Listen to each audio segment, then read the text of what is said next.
Hello, everybody. Welcome to another fantastic episode of We Do Connect Dialogues. I am Aruna, the founder of Yoga-Darshini and also the national meeting coordinator of We Do. And today with me, I have a very wonderful and a very special guest who is our national president of We Do, Miss Manju. And she is also a parenting coach, a life coach who specializes in parenting and or the founder of Finestra. So welcome to the show, Manju. We are very excited to have you here and listen to your insights on life coaching, parenting, and all. So, if you can introduce yourself a little bit more in detail, please. Thank you so much for that warm welcome, Aruna. So, hi everybody, I'm Manju SM, life coach and founder of brand Finestra, like Miss Aruna had just introduced me. So, if you ask me in short what a life coach does, everybody has a life that we are living currently, and we also have a dream life that we all try to work towards. And there's this constant gap between the real life and the dream life. So, what we as life coaches do is bridge the gap between the real life and the dream life so that you can go on to live the dream life. And it's not like your dream life just remains a dream, you can actually go on to make it a reality. So that is what I do as a life coach, and I specialize in parenting. So how do I explain in terms of a dream life in parenting is I can give you an example. When the baby is first born and the parents hold their child in their hands for the first time, they say, "My little prince is born, my little angel is born," and they're so excited. But then, as the child grows up, somehow their vocabulary starts changing. We can see the status. My child has hit his terrible twos. My child has hit his terrible teens. Why does this language change from a prince or angel to a terrible twos and terrible teens? Is because somehow the parents' word ideology of an ideal child does not come true. This is because uh, we don't know the relevant skills to extract that particular behavior from the child. And I work with parents to help them to build a stronger bonding with their children and go on to extract the desired behavior from their children so that their parenting experience is a blissful parenting experience. So that is what I do with my coaches. Wow, that sounds really fantastic. And what you said is true. Like from the angel or to the prince, it definitely goes on to terrible and naughty and incorrigible, and all these is definitely a part of every parent's vocabulary. But you said creating the bond, extracting the kind of behavior that we want from them. This all sounds like a lot of work for an already overwhelmed parent. So how do we do it? I mean, as a parent to a 3-year old, I am already exhausted dealing with her, like just making sure she's eating, sleeping, and she's safe, and not hurting herself. So then how do we? What should we do? Is it very hard? Is it very easy? If you can throw some light, I'm sure all parents will be grateful for that. Okay, so we've all heard of Abraham Maslow's motivational hierarchy. Okay, he had mentioned, okay, there are five different levels at which people have a sense of hunger or a need. Okay, and every child has those needs as well. It is the duty of parents to cater to the child's needs. So the first level we all know it is the basic needs, the access to food, water, and basic physiological needs. And yes, all parents cater to it. And the second level is the child's safety needs. We ensure that every nook and corner of our house is child proof when a child is a toddler. We ensure that when we are putting our child in a school, we do adequate inquiries and background checks about the school so that we ensure the environment is safe for our child. And that is what we do to ensure the safety needs of the child. Then comes the belonging needs of the child, which is where we all assume once these two levels of needs are met with, we as adults might be able to understand yes, when someone does all this for me, it means they love me. But a small child who is just growing up will not be able to understand. So when you practically see that your child is coming and pulling at you when you're busy cooking or when you're busy attending your office calls, It means your child is wanting for your attention. That attention is the child's need for the sense of belonging. And we often think, it is very difficult to cater to the child's sense of belonging throughout the day. Yes, it is definitely difficult if you're going to sit and cater to it throughout the day. But the good news is, if you can spend quality 10 minutes in bunches. It's like the moment the child wakes up, spend 10 quality minutes with the child.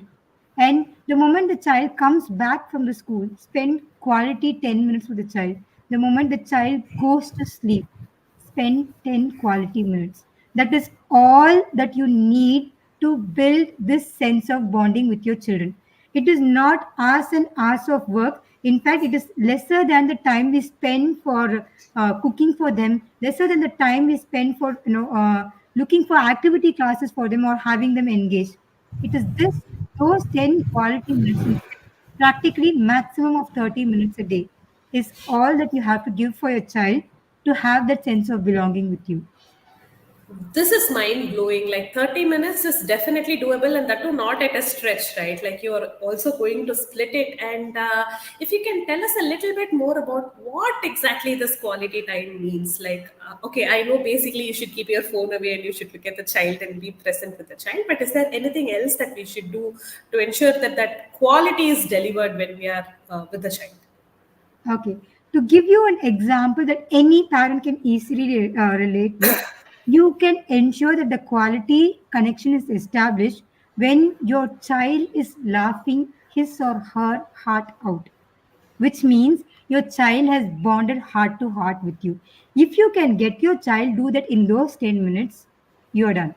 Your child will not come and disturb you for the rest of the time. That Wow, is what the that's quality connection is all required. it's a very, very, very insightful thing, and I am very eager to try it out with my child today. I'm definitely going to see if I'm going to get a good, hearty laugh with her today. So, apart from this, like, how do you help parents exactly to, uh, you know, uh, make their parenting journey blissful? What is the process if a parent has to approach you? How do you take them through this journey? If you can tell a little bit about that. Okay, so any of the parenting concerns that we have, say, people come to me saying, my child doesn't read books, my child is always hanging out with screens, or my child doesn't listen to me. That is one of the common concerns parents have, and we always attribute it to generation gap. Unfortunately, that is not true. The child not listening to a parent has more to do with the lack of sense of belonging or lack of sense of power for the child. If a parent can cater to these two needs of the child, we can ensure we can get anything and everything done from the child. And I don't understand. Sorry to interrupt. What is yeah, this sense of power that you're talking about? I understand belonging because you explained so beautifully. What is this sense of power? sense of power. I'll give you an example. You tell your child, right, that you're preparing dinner. You have set the table ready, and you invite your child over to sit for the dinner. She is busy playing with her toys. You say, I'll give you a count of three. You're putting it all back in your toy shelf and coming here. There are times your child will listen to you willfully. There are times your child will listen to you even though she is not interested. And then there are times when your child will outrightly say, no, I'm not going to do it. I don't want dinner. And then you will feel like you will start looking for other strategies, thinking, okay, what else can I do to get it done? That is when we start threatening, I'm going to spank you. I'm going to complain to your father. All this comes because we are trying to see who is able to get their wish done. The child wants to play, the mother wants to ensure the child goes to the dinner. This is called a power struggle. And that Oh, comes after the level of belonging. I said the sense of belonging. After this comes a sense of power or the self esteem. Now the oh, child is trying to assert power in the family. He wants to say, I also have a say in this family. People are respecting my needs too. That is oh. a simple statement I can give you. to ensure Correct. to help you understand the child's need for power. So the child has some needs, and the child wants to feel that his needs are respected in the family. And once that is done, the child feels okay, he or she has a sense of power in the family. And if a parent can cater to this, then the child will start listening to parents. It's not like the child will not be always, obedient servant saying, yes, you tell me I'll do this. Yes, you tell me I'll do this. But there's going to be a give and take between the parent and the child, and you will reach a stage where you know which are the stages you will give in and which are the stages where you will get the child to give in and have the work done. So That this is is, the art of parenting. wow, this sounds like a very mature adult relationship actually, right? Like it means that we also have to treat them as adults too, Yes, because give them the choices, just like how we behave differently during different times, the same way they do, and it's not like they're always going to obey us, and we have to be okay with it. And this obeying itself is a very, I don't think it's a great thing, right? Like, exactly. Now, we as adults, we can imagine, when we are working at office, we have different kinds of managers. Certain managers, they would give us instructions and they would want us to follow the process to the T the way they want us to do. Certain managers tell us, this is the end outcome I want of you. And I give you the creative liberty to come up with strategies to achieve the same results within the stipulated time. Which of these managers would we prefer working with? obviously the second, right? Like, who gives us That is that the freedom? kind of boss the child wants at home. It's a phone. Yeah. As simple as that. And we usually assume that it is adults who want the respect. It is adults who want the sense of being loved. Trust me, it is the child also has the same set of needs. But just because a child is small in age, or just because the child is small in size, we Size. assume the child doesn't know anything and we are the ones who are imparting them knowledge. But it is not true. The moment you start having those power struggles with your child and then face those ups and downs, you will realize your child is here to teach you everything about life. You are not teaching anything to your child. That's really very true, and I could totally resonate with what you say. And those who know Manju, she puts fantastic parenting tips in her social media handle. All of it is available in the description below. Please do, follow her, subscribe to her, and her posts are gems, really. And I have implemented quite a few, and you have written about how expressive the child can be, how articulate the children can be, from your own example. But would it be possible for you to share some of your most memorable success stories, or client interactions that you had, uh, which may be of value to all of us listeners too? And we Okay. can.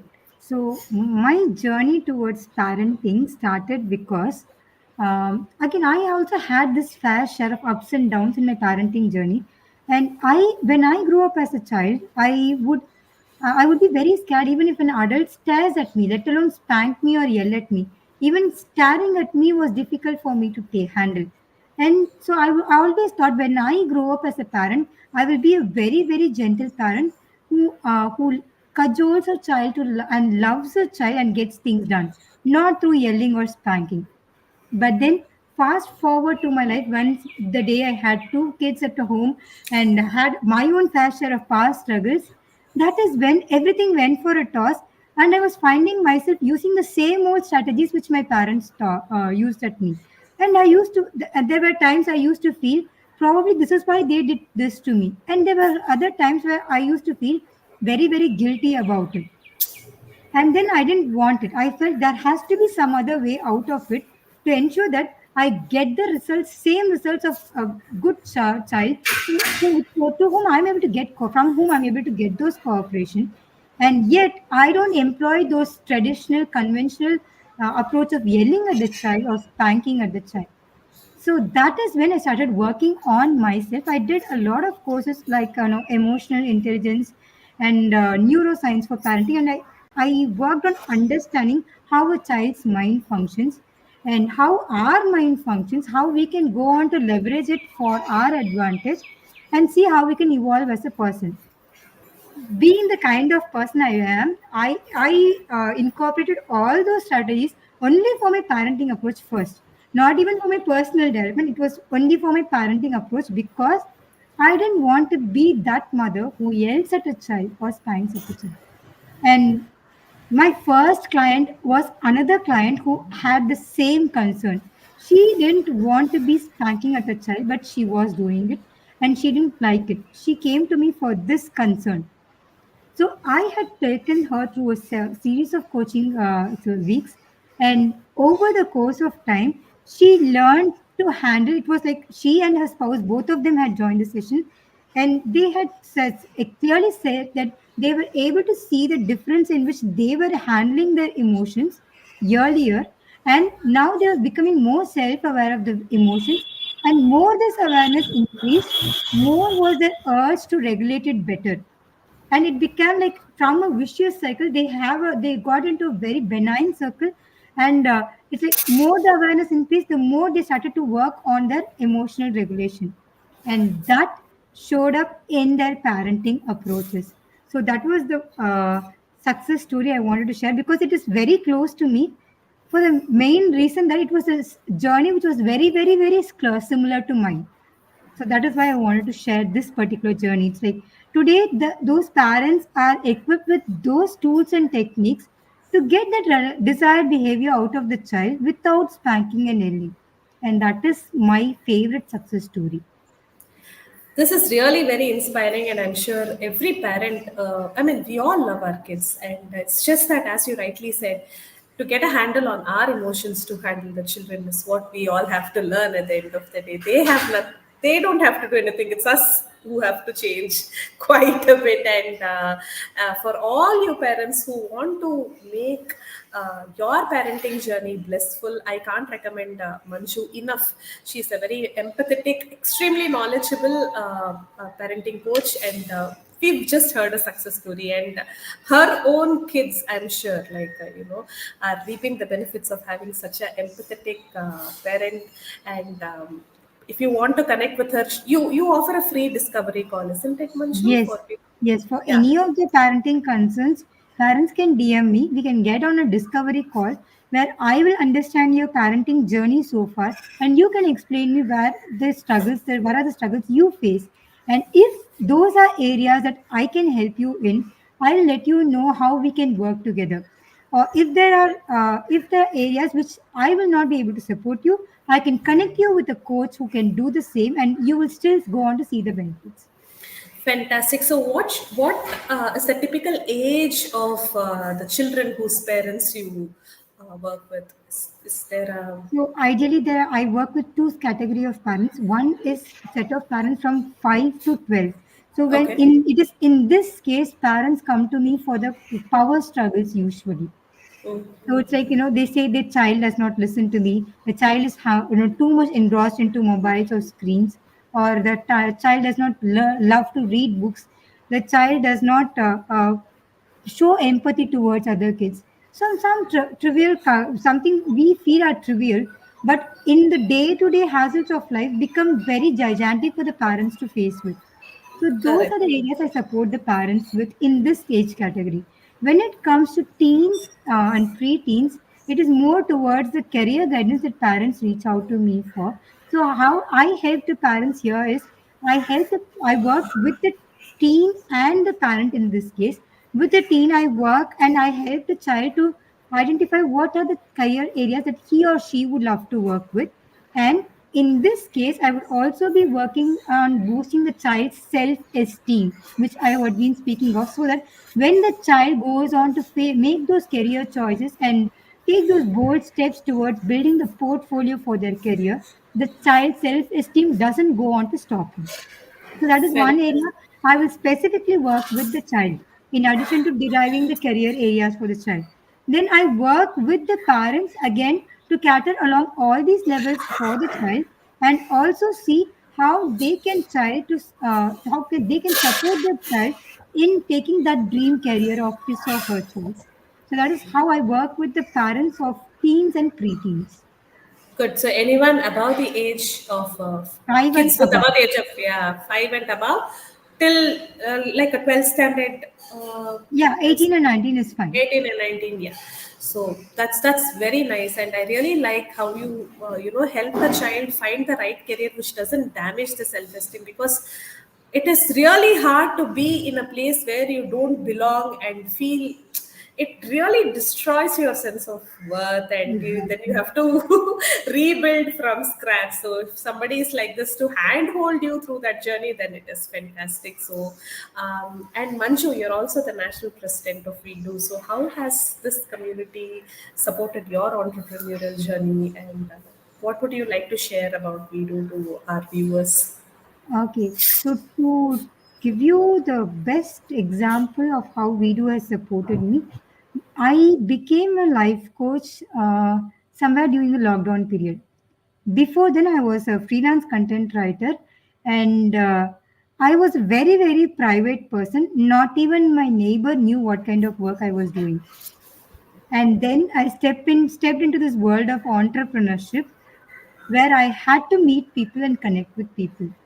And I was the kind of person then that who found it difficult to start any conversation with a stranger. Very, very difficult. Very difficult to the extent that I would avoid having any contacts with strangers. Even if I happened to meet some of my relatives down the road, I didn't know what conversations I had to have with them. So I would pretend I've never noticed them because I didn't know how to talk to them. From the kind of person I was then, back then, over the course of 2.5 years, I've evolved to the stage where I help other women entrepreneurs to see how they can build their network and how they can also leverage their network for their business. So it was like a complete inside out transformation Yeah, for me. yeah. It's like a And 180 that is, degrees, right? yes. Wow. And that transformation happened here in Vidu. So that is the level of transformation I have gone through with Vidu, and that is the real testimony I can give for Vidu. Amazing, amazing. And like also wanted to ask, like, what is so special about Vedu? How is Vedu different from other networking communities that we?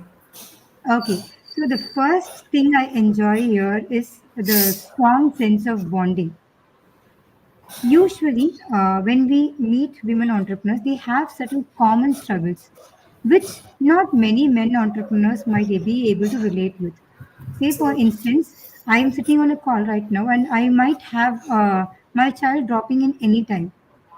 I have seen many of my own clients who feel that their child dropping in during their official calls is unprofessional, but the child is not going to know that. But here we have seen women entrepreneurs. We have given that space for women entrepreneurs to have their child right next to them. In fact, there have been mothers who are nursing their child while taking our networking calls. That is the level of liberty you get here in Vidu.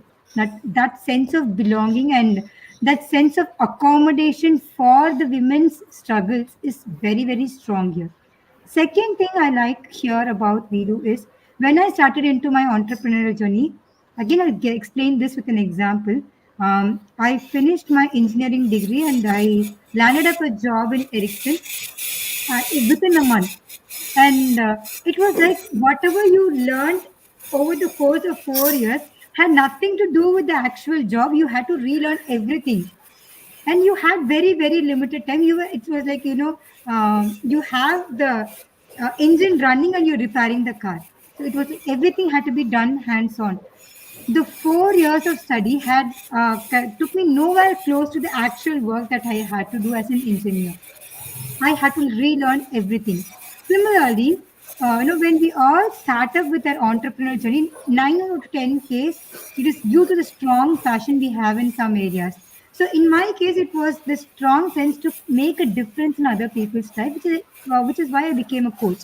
Now, just because I put up a coach board saying I'm a coach, like you have those boards of doctors and people just walking through their clinics. But it doesn't happen so for entrepreneurs. You have to work rigorously and build your business skills to have people coming to you. And I had no knowledge of business skills. So that is something I learned in Vidu. So how do you find who your target customer is? How do you find how you are going to be positioned to your customer? How do you find how do you pitch so your target customer is actually able to relate with what you say? Every single thing about entrepreneurial journey that I've acquired is what I've learned from Vidu. So this is a strong advantage I feel that other networking platforms do not have. And third is the collaboration opportunities that Vidu presents us with. In fact, that is my most favorite, and that is the USP of Vidu, which we always say. How do you collaborate with other entrepreneurs in the community and build a business with it which has virtually no borders actually? So I can sit here and I can collaborate with another entrepreneur in Mumbai and see how we can work with the similar customers working together. And in fact, I have one of a coach in Hyderabad. So she saw my parenting journey, and she had taken me on a session with her set of parents. She was working with teens and parents, and for one of her summer camp coaching programs, she had requested me to offer one parenting session for her clients. And I sat here from at my comforts of my house in Chennai, and I catered to all her customers somewhere from abroad as well. And all Fantastic. this happened because I was able to collaborate with her. So those Absolutely. are opportunities which opens up to us when find us right kind of people in this community. Correct, correct. Fantastic. This is really very inspiring. And if you were to offer, the most important advice to parents, what would it be? Something that is something Uh, like a punch. okay, there's a line they always say, live and let live. It is so very true for children as well. Wow. Live your life, let your children live their life, and Fantastic. your family will be fine. Really, it's like one punchline: live and let live for parents and kids. That's fantastic. Thank you so much. And thank you so much, Manju, for your time, for being with us here today and sharing such valuable insights on parenting. And folks, please do get in touch with Manju. All her contact details are available in the description for any parental guidance that you require. And I'm sure, like listening to her, you would have already realized how insightful, articulate, helpful, and empathetic Manju is. And we all are very, very glad to have you here today with us, Manju. Thank you so much. Thank you so much, Aruna. Before I leave, this is Yeah. on a social conscious note. We have been having the trends of corporal punishments at schools recently, which again raises the debate of corporal punishments at home. Yeah. Okay, so any parent who advocates corporal punishments, to me, I always say this: do you think it is right to hit an adult? If you feel, say, for example, you are hitting the child for breaking something, maybe could be your own phone, laptop, anything. If you would not hit an adult for doing the same mistake, then you cannot hit a child for doing that mistake. Just because the child is smaller in size, just because the child is smaller in age, or just because you have a belief that the child has lesser maturity and you are the only one to teach the child the right things, doesn't give you the right to yell at your child or spank your child. So please stop corporal punishments. And when I say corporal punishments, it is not just hitting children, spanking children, labeling children, comparing them with others, demeaning them, judging them, branding them, anything and everything is a sort of corporal punishment, and that has been listed by experts in this field.